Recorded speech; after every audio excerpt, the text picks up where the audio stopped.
레위기 14장 1절에서부터 20절인데 우리 9절까지만 함께 보도록 합니다. 레위기 14장 1절에서부터 9절까지만 우리 함께 봅니다. 구약 166면에 있습니다.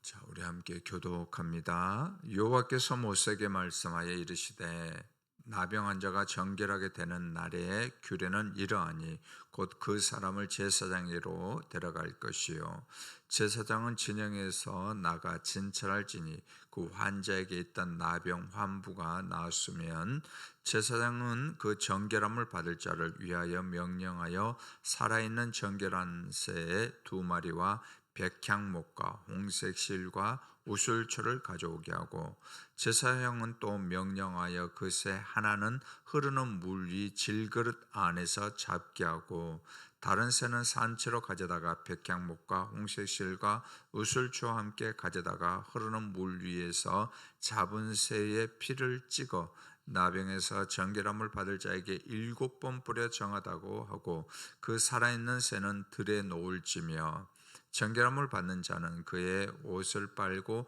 모든 털을 밀고 물로 몸을 씻을 것이라 그리하면 정하려니 그 후에 진영에 들어올 것이나 자기 장막 밖에 이래를 머물 것이요 7째 날에 그는 모든 털을 밀되 머리털과 수염과 눈썹을 다 밀고 그의 옷을 빨고 몸을 물에 씻을 것이라 그리하면 정하리라. 아멘. 오늘 이 새벽에도 도우신 하나님의 은혜가 여러분들 삶 가운데 풍성하기를 주의 이름으로 축원합니다. 오늘 말씀의 제목은 거룩한 피로 정결케 된 자의 기쁨입니다. 거룩한 피로 정결케 된 자의 기쁨입니다. 자, 우리가 그 율법을 이렇게 지금 보고 있죠. 뭐 정결규례라고 하지만은 결국에는 다 율법에 포함되는 그런 내용이거든요. 율법은 특히 이제 부정함, 그 죄에 대해서 정결하지 못한 것에 대해서 아주 엄격하게 다룹니다. 그래서 이제 나병 환자인 경우에는 진영 밖으로 추방되죠. 추방돼 가지고 모든 사람들이 살고 있는 그 공동체로부터 완전 이제 격리를 하게 됩니다. 그런데 오늘 본문은 그 반대편의 이야기입니다. 그 진영 밖에 쫓겨난 자가 이제 회복이 되어 가지고 이제 어떻게 그 절차를 이제 따라가면서 공동체 안으로 들어오게 되는 그 회복의 이야기를 들려줍니다. 그러니까 율법의 목적이 무엇입니까? 부정한 사람은 정죄하고 추방하는 것, 거기서 끝나는 것에 결코 아니었다라는 것입니다.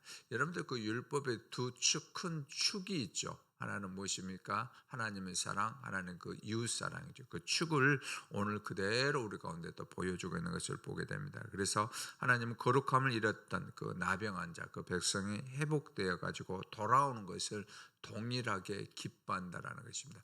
여러분 하나님의 그 마음을 이렇게 말씀을 통해서 이렇게 볼 때 우리가 한 가지 느껴야 될 게 또 뭐냐면은 진영 밖으로 그 나갔지 않습니까? 나병한 자 나가면은 하나님의 마음이 편했을 것 같습니까? 편하지 않았을 것 같습니다. 결코 편하지 않았겠죠, 그죠? 긍휼의 기름 마음, 아이고 빨리 좀 나와서 빨리 돌아왔으면 좋겠는데 그런 마음이겠죠, 그죠? 마치 부모가 자식이 아프면 애달는 그런 마음으로 그런 마음이 오늘 그 말씀 가운데 그대로 포함되어 있습니다. 자, 1, 2절입니다. 여호와께서 모세에게 말씀하여 이르시되 나병한 자가 정결하게 되는 날에 규례는 이러하니 회복되는 날입니다. 이러하니 곧 그 사람을 제사장에게로 데려갈 것이요. 아멘. 자, 하나님이 그 환자가 이제 회복돼 가지고 어떻게 돌아오는 그 규례를 정해 주는 거죠. 이 규례 안에는 우리가 봐야 될 게 뭐냐면 복음이 그대로 담겨져 있다라는 것입니다. 복음이 그냥 예수님 온 이후로 우리 가운데 전해진 게 아니고 이 율법 그 자체 가운데도 복음이 그대로 담겨져 있음을 우리가 볼 수 있습니다. 자, 오늘 우리는 그 정결케 된 자의 기쁨을 우리가 함께 보기를 원합니다. 자, 나병한 자는 스스로 진영 안으로 돌아올 수가 없었습니다. 그죠? 아무리 회복되었다 할지라도 난 회복되었으니까 진영 안으로 들어갈 거야. 그렇게 해서는 안 된다는 것입니다. 누가 먼저 갔냐면 제사장이 먼저 진영에서 나가게 됩니다. 그 나병 환자를 만나기 위해서. 회복되었지만은 제사장이 먼저 진영에서 나가서 그 나병 환자를 만나게 되는 거죠. 3절이죠. 제사장은 진영에서 나가 진찰할지니 그 환자에게 있던 나병 한 부가 나았으면, 자, 환자가 제사장을 찾아간 게 아니죠. 놀래겠죠, 그죠? 만약 이렇게 하면은 나 나은 것 같다, 병이 다 깨끗해진 것 같다 해가지고 진영 안으로 들면 모든 사람들이 놀래겠죠. 그렇지 않는다라는 것입니다. 제사장이 먼저 밖으로 나와 그 환자를 진찰하게 됩니다. 여러분, 이것이 바로 복음이죠. 어떻게 복음입니까? 우리가 하나님을 먼저 찾아간 것이 아니었다라는 것이죠. 똑같죠, 그죠? 우리가 하나님을 찾아간 게 아니고 하나님이 죄인된 우리를 찾아오셨다라는 거죠. 바로 예수님께서 인간의 몸을 입고 성육신하여서 우리 가운데 찾아오신 것, 바로 이것이 복음이다라는 것입니다. 그래서 요한일서 4장 10절은 이렇게 말합니다. 사랑은 여기 있으니, 진짜 사랑이 여기 있다라는 거예요. 우리가 하나님을 사랑한 것이 아니요 하나님이 우리를 사랑하사 우리 죄를 속하게 하여 화목제물로 그 아들을 보내셨습니다. 아멘. 하나님은 우리 가운데 먼저 찾아오셨다라는 것입니다. 죄로 인해서 진밖에 쫓겨난 우리를 향해서 하나님이 먼저 독생자를 보내심으로 독생자가 우리 가운데 찾아오셨다라는 것입니다. 바로 이것이 사랑이다라는 것입니다. 이것이 바로 하나님의 선제적인 은혜입니다. 자, 그러면서 이때에 이제 핏뿌림으로 피를 이제 뿌리게 되는 걸로 정결이 이루어집니다. 6, 7절입니다. 다른 새는 산채로 가져다가 백향목과 홍색실과 우슬초와 함께 가져다가 흐르는 물 위에서 잡은 새의 피를 찍어 나병에서 정결함을 받을 자에게 7번 뿌려 정하다고 그 살아있는 새는 들에 놓을지며. 자, 정결의 의식의 그 핵심이 새 2마리에 이제 있게 됩니다. 새 2마리에 있는데, 자, 한 마리는 흐르는 물이 질그릇 안에서 잡혀 피를 이제 흘리게 됩니다. 그리고 다른 한 마리는 그 피를 묻힌 채 살아서 들판으로 날아가게 됩니다. 그러니까 잡힌 새는 죄의 대가로 죽임을 당한 거죠. 죽임을 담당하게 되는 거고, 또 살아서 놓인 새는 정결함을 받은 자의 새 생명과 해방을 그렇게 상징하게 됩니다. 여러분들, 이 모습이 어디에 다 나타나 있습니까? 예수 그리스도께 그대로 다 담겨져 있습니다. 주님이 십자가에서 피를 흘리심으로 우리의 죄값을 완전히 치르셨고, 다음에요 부활하심으로 우리에게 새 생명을 주셨습니다. 마치 새 2마리 가는 역할을 예수님께서 십자가에 죽으시고 또한 부활하심으로 말미암아 그 모든 것들을, 그 역할을 다 해주셨다라는 것입니다. 자, 그러면서 그 피가 이제 7번 뿌려진다라고 그랬죠. 그 새도 7번 뿌려지는데, 7은 우리가 다 알다시피 완전수죠. 6은 여러분들 인간의 숫자고, 7은 완전수를 히브리 쪽에서 이제 이스라엘 쪽에서 상징을 하게 됩니다. 자, 그래서 히브리서 10장 14절 선언합니다. 그가 거룩하게 된 자들을 한 번의 제사로 영원히 온전하게 하셨느니라. 자, 이 말은 무슨 말이냐면은 예수 그리스도의 보혈은 우리의 모든 죄를 없애기에 충분하고 우리를 하나님께로 인도하기에 부족함이 없다라는 것을 그대로 보여주고 있습니다. 그러니까 예수님의 피가 7이라는 그 숫자에 너무나도 충족한다라는 것입니다. 예수 위에는 또 무엇입니까? 구원을 우리 얻게 할 자가 아무도 없다라는 것입니다. 예수 위에는 우리의 죄를 덮어줄 자가 아무도 없다라는 것을 그대로 보여주고 있습니다. 자, 여기에 이제 함께 사용되는 그 세 가지 이제 물품이 있죠. 백향목, 홍색실, 우슬초, 요 이제 세 가지가 있는데, 자, 이제 백향목은 높고 강함을 상징합니다. 여러분들 성전 지을 때도, 예루살렘 성전 지을 때도, 또 다윗이 또 왕궁을, 솔로몬이 또 왕궁을 이렇게 짓고 그렇게 할 때도 뭘 사용했습니까? 백향목을 이렇게 졌죠. 그 나무가 아주 견고하고 좋기 때문에 그걸 이제 상징하고 있고, 홍색실은 우리가 알다시피 피, 그죠? 예수님의 보혈을 상징하고, 우순들초는 낮은 자리에서 피를 묻혀 뿌리는 그 도구를 이렇게 보여주고 있습니다. 그러니까 높으신 주님이 가장 낮은 죄인에게 오셔서 피로 말미암아 정결하게 해 주신다는 그림이 이 백향목, 홍색실 우슬초 가운데 다 담겨져 있습니다.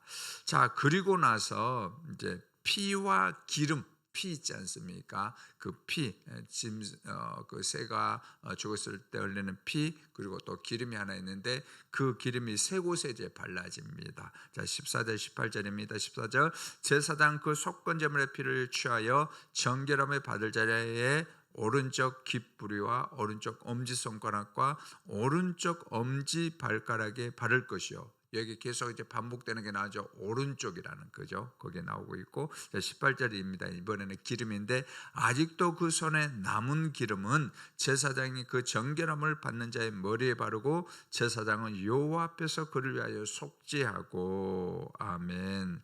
자, 해막 앞에 선 나병한 자에게 제사장은 속건제물의 피를 이제 세 곳에 바릅니다. 오른쪽 깃뿌리, 그죠? 오른쪽 깃뿌리, 다음에 오른쪽 엄지 손가락, 다음에 오른쪽 엄지 발가락에 이렇게 바릅니다. 자, 오른쪽이라는 것은 뭐냐면은 이제 대표성을 나타내는 거죠. 대표. 그죠? 우리 몸 전체를. 그래서 이 세 부위는 뭐냐면은 몸 전체를 대표한다라는 것입니다. 어느 한 부분만 정결하게 되는 게 아니고 이 세 곳을 굳이 말한 것은 뭐냐면 우리 몸 전체를 대표하는 거죠. 그래서 피로써 몸 전체가 거룩하게 되고 구별되는 게 이전에 나병에서 다 자유케 돼가지고 다시 한번 하나님 앞에 드려지는 구별된 그런 몸이 된다라는 것입니다. 그래서 오른쪽 깃뿌리는요 이제 어떻게 해요? 이제는 하나님의 말씀을 다시 듣는 귀로 변화되었다라는 것을 보여주고 있는 거죠. 그죠? 오른쪽 엄지손가락은 무엇입니까? 하나님의 거룩한 일을 행하는 손으로 다시 한번 거듭나게 됐다라는 것입니다. 근데 죄를 향하는 제 손가락으로 그렇게 가지 말고 하나님의 거룩한 일을 하는 그런 손이 그런 게 됐다라는 것입니다. 반면요, 오른쪽 엄지발가락은 무엇입니까? 우리가 걷는 거죠. 그래서 하나님의 일을 하는, 그죠? 하나님의 뜻을 전하는 그런 거룩한 발걸음이 이제 다시 한번 되었다라는, 이제 새로운 피조물이 되었다라는 것을 보여주고 있습니다. 자, 그런데요, 여러분들 피와 기름이 이제 발라지는데 여기 순서가 있습니다. 먼저 피가 발라지는 거죠, 그죠? 깃뿌리, 다음 엄지, 손가락, 발가락, 먼저 피가 발라지고 그 위에 뭐가 발라지냐? 기름이 다시 한번 발라집니다, 그죠? 이것도 보면 다 순서가 있습니다. 먼저 뭐가 있습니까?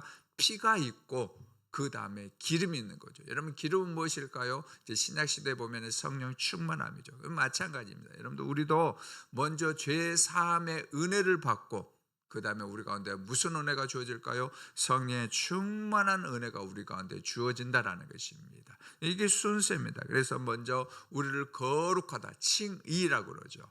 이제 조금 어려운 말로 조직신하고 그러는데 이게 칭의, 의롭다라고 먼저 불러주고 그 다음에 우리를 거룩해지게 해주는 그 성화가 그들을 따릅니다. 그리고 남은 기름이 어떻게 됩니까? 거기에 따라서 머리에 기름이 발라집니다. 여러분들, 이것은 어떤 기름이냐면 왕의 기름이다. 왕의 기름. 베드로전서 2장 9절에 여기에 나와 있죠. 너희는 택하신 족속의 왕 같은 제사장들이 거룩한 나라예요, 그의 소유가 된 백성이니. 그런 어떤 기름 의미가 우리 가운데 내포되어 있습니다. 자, 그런데 여러분들, 이 절차는 지금 우리가 나병 환자가 이 회복된 절차를 한번 잘 보시면 놀라운 은혜가 있는데 뭐냐면은 이 절차가 레위기 8장, 우리가 8장에 한번 봤지 않습니까? 거기 보면은 제사장 위임식, 그죠? 기억나시죠? 그 제사장 위임식이 좀 길게 이렇게 됐는데 그 제사장 위임식하고 동일한 구조예요. 동일한 구조. 자, 그래서 뭐냐면은 진 밖에 쫓겨났던 나병 환자가 제사장의 위임 예식과 똑같은 의식을 통해 가지고 회복된다라는 것입니다. 이게 놀라운 반전이 있는데 하나님의 은혜는 우리를 단지 용서받은 죄인으로 돌려보내신 것, 거기에 한정시켜주는 것이 아니라 어떻게 해요? 왕 같은 제사장으로 세워주시는 것이다라는 것입니다. 여기에 놀라운 은혜가 있죠. 그냥 나 회복됐어, 이제 이 정도 됐어, 그게 아니고 하나님이 회복된 다음에 어떻게 해요? 왕 같은 제사장으로, 베드로전서 2장 9절에 나와 있는 것처럼 그 왕 같은 제사장으로 다시 한번 세워주는 그 은혜가 있다라는 것입니다. 자, 그러면서 이제 마지막으로 속죄제, 다음에 번제, 소제가 들어지면서 정결 의식이 완전하게 이제 마무리됩니다. 그래서 이제 진 밖에서 홀로 고통스럽게 고독함으로 있었던 그 사람이 이제 하나님 앞에 나와가지고 어떻게 하냐, 예배를 드리게 됩니다. 진짜 이제 예배를 드리게 됩니다. 여러분, 이 예배에 참여하는 그 사람의 그 마음속, 그 눈에서 뭐가 있었겠습니까? 기쁨과 하나님 앞에 감사의 눈물을 흘리지 않았겠습니까? 여러분 생각을 한번 해보세요. 전에는 하나님 저 진 밖에 가가지고 예배 드리고 싶어도 드리지 못하고, 함께하는 그 많은 가족들, 많은 또 이웃들, 동네 친구들이 있었을 때 그들과 함께 하나님 앞에 예배드리면서 사목제물을 먹으면서 기뻐하고 그렇게 했었는데 할 수가 없었거든요. 근데 이제는 다시 한번 회복돼 가지고 이러한 은혜를 누리게 됐으니까 여러분 생각해 보세요. 얼마나 기뻤겠습니까? 20절입니다. 제사장은 그 번제와 소제를 제단에 드려 그를 위하여 속죄할 것이라. 그리하면 그가 정결하리라. 이제는 하나님 앞에 나와서 예배 드릴 수 있게 됐다라는 것입니다. 여러분, 바로 이것이 우리의 기쁨입니다. 우리 자신이 얼마나 깊은 저 진 밖에 있었는지를 기억하는 사람일수록, 무슨 말이냐면 내가 얼마나 큰 죄인인지, 내가 하나님 앞에서 얼마나 상상할 수 없는 죄인인지 그것을 아는 사람일수록 지금 이 자리에 하나님 앞에 나와서 예배드릴 수 있는 것이 얼마나 큰지를 안다라는 것입니다. 우리가 이 예배당에 주일날 나와서 여러분들 예배드릴 수 있다라는 게, 우리가 하나님의 사람들과 함께 교제 나누고 함께 식사를 할 수 있다라는 게, 함께 찬양을 할 수 있다는 게, 이것이 얼마나 큰 은혜인지를 우리가 깨닫게 되는 것입니다. 오늘 우리가 드리는 이 예배가, 또는 여러분들 주일날 드리는 예배가 그러한 은혜가 넘쳐나기를 주의 이름으로 축원합니다. 우리는 그리스도의 보혈로 정결함을 받았습니다. 하나님이 먼저 우리에게 오셨고 그 아들의 피로 완전히 정결하게 하셨고 성령의 기름을 부어 왕같은 제사장으로 삼아주셨습니다. 그냥 깨끗하다, 그게 끝나는 게 아니고 왕같은 제사장으로 우리를 다시 한번 세워주셨습니다. 진정한 치유는 육체 회복만이 아닙니다. 더 중요한 것이 있습니다. 하나님과의 관계가 완전히 회복되었다는 것, 또 하나 하나님 앞에서 우리가 예배를 드릴 수 있다는 것, 이것이 바로 정결하게 된 자의 기쁨인 줄 믿습니다.